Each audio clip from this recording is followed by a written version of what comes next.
имат бранители, които са около топката, но сякаш топката изглежда поставена на място, откъдето най-удобно ще бъде за Лука Дин. Малко по-близо е топката спрямо оптималната дистанция за директно стрелно, да видим Дин какво ще направи.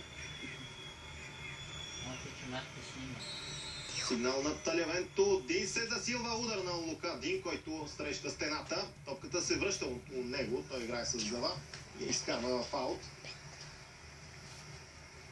Все още не сме видяли нито едно чисто голово положение пред вратата на Войчех Щесни. Стана въпрос за по-тромавото начало на двубоите за футболистите на Стефано Пьоли, които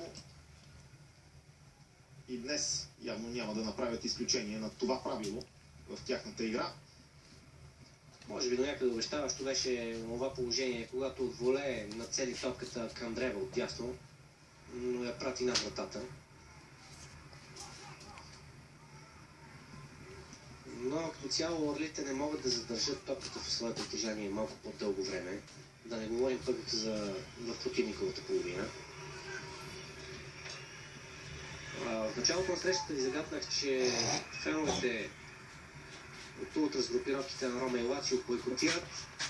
Причината е прекалено затегнатите мерки за сигурност, които има на стадио Олимпико и големите преграждения, които отделят феновете от пистата. И в това отношение феновете на Рома и Лацио се обединиха и днес, както виждаме, има съвсем малко хора в централните сектори зад вратите. Ето, от този план се вижда добре къде трябваше да е агитката на Рома. Не са много хората там, но пък в страничните сектори са заели немалко места привържениците. Около 35 000 зрители има на Олимпико. Поне в началото на срещата бяха толкова. От тях, доколкото знаем, има и една мъничка българска група, която традиционно подкрепя Лацио.